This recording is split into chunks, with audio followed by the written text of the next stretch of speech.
Good afternoon. Thank you all for coming today. I'm going to try and get through this. I'm sure there'll be a few tears, but I'm hoping there's going to be a lot more laughter. Before I tell you about my dad, Big John, my family would like you to know why we're in this building today for Dad's service. Carter Tire Company was initially established in 1944. 3 generations of Carters built Carter Tire Company. Goodyear tires, General Electric appliances, and TVs were sold here. The family business was open for 47 years. A few weeks ago, after Dad passed, we all came down to this building to determine if it would work for Dad's celebration of life. While we were here, a train went by with the walls literally shaking. I looked over at Ryan and said, "I'm pretty sure that's Dad telling us, yes." Dad would have been so happy that all of you are here today. Okay, here we go. Dad, there are so many things that you are to me, it's hard to put into words, so here I go. I admire you for being married to Mom for 45 years. You made it work no matter what the obstacles were in front of you. In this day and age, that's almost unheard of. I admire you for raising Ryan and I the best way that you knew how, which included a lot of love, patience, humor, encouragement, and some great storytelling. I remember when Ryan and I were young, we would fight rolling around on the floor, wrestling in a knockdown drag-out, and you would come knock our heads together like 2 bowling balls. It definitely got our attention, and we stopped fighting. Yes, those lumps heal but are never forgotten. I remember countless bedtime stories. Ferdinand the Bull was always my very favorite. Why? Because that bull was so different from the others, so amazing and so special. We'd ask that you'd read it over and over again, even though we knew the ending, because you'd always add something new. I remember you pulling practical jokes while waking us up to go to school. Hey, guess what? It snowed. I'd jump up so excited, run to the window, and get a look of fresh snow, and guess what? No snow. Then I remember you saying, "Hey, I got you out of bed." I remember you being the fun dad, carting us and all of our friends and cousins and neighborhood kids to Colony Market to get a treat.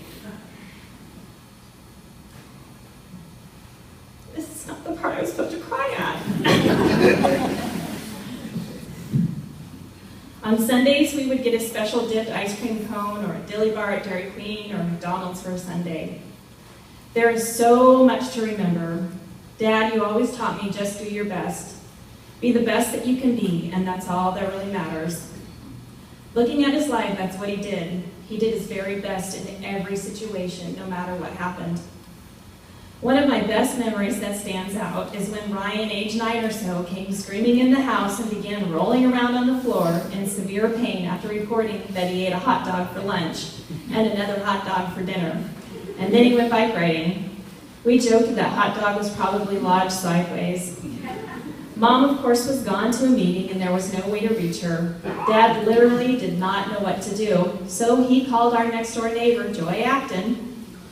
She recommended that Dad try to give Ryan an enema. No way was Dad giving Ryan an enema. Dad was merely trying to decide if he should take him to Mercy's ER or not.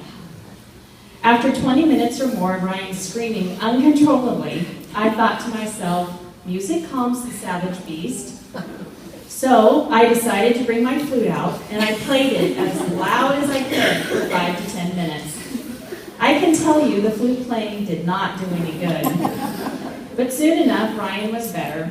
Dad loved to tell that story. We joked more than once that I should have brought the flute to play for Dad while he was in the hospital. Believe it or not, Ryan and Mom also tried to get me to play the flute today. No way, once was enough for all of us. Some of my very favorite things in life are because Dad took the time to share his experience and his favorite things with us. For instance, stargazing is big with our family. Every summer we would sit for hours on the back deck, look for constellations, count satellites, talk about the stars, space, extraterrestrials, and other forms of life in the universe. You always kept us so intrigued with the belief of what is out there. These were such good family bonding memories. Dad was the most amazing storyteller. Dad told us so many good stories of the good old days. Stories about historic Roseburg, old Roseburg High School, the historic Indian Theater, cruising the Gut, Harvard Avenue, Southern Oregon State College, and precise details about having one of the first TVs in Roseburg in 1955.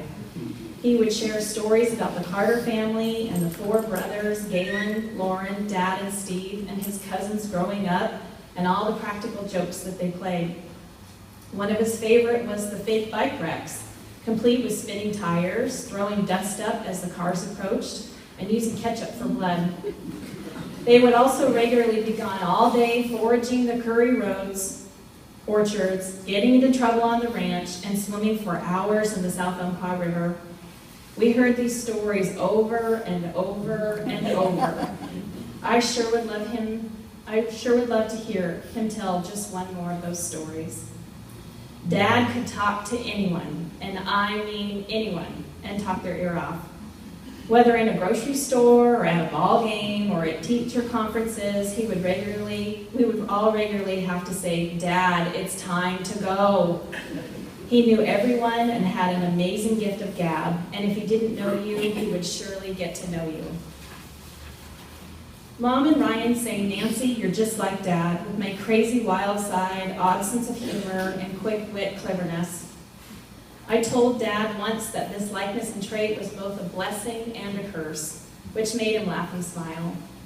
So between you and me, Dad, I know I was your favorite because I'm most like you. Dad always had a nickname for everyone and everything. My nickname was Nanus the Trout. What is a trout? I never knew. Ryan's nickname was Scrubby because he was always dirty. But Ryan said it wasn't dirt, it was his tan. Mom's nickname was Charlotte Faye. He loved using her middle name because of the look she'd give him. All of our friends had a family and a nickname. If my dad knew you, you had a nickname. Weimar West was Mom's pantry, Dirty Fredericks was Fred Meyer, Roseburg High School was the old stomping grounds, University of Oregon was Nike U. Nothing was ever safe from his nickname. Dad, there are too many ways to describe you, too many adjectives to use, and too many stories to tell. I have to kind of laugh because Dad always spoke his mind, especially at the kids' sporting events. We had to tell him more than once, "Dad, zip your lip." I threatened over and over again to bring duct tape and put over his mouth to keep him quiet. Dad was overly supportive and vocal at every event that involved his kids and grandkids. If there was someone speaking his mind, it was my dad.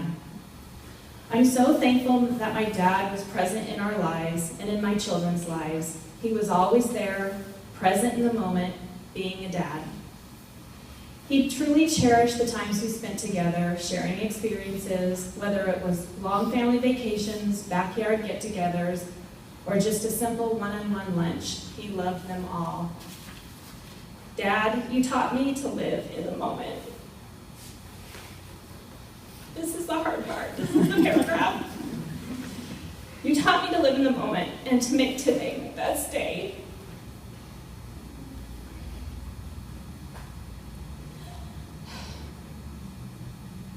I'm so grateful that God chose me to be your daughter. I will always, always be your one and only Nanus the Trout.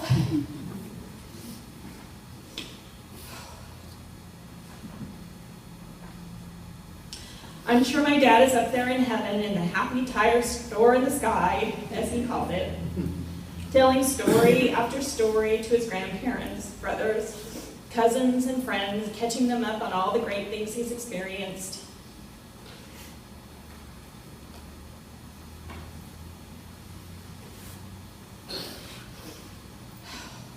Dad, I promise you that I will continue to carry on your crazy, wild, unique sense of humor.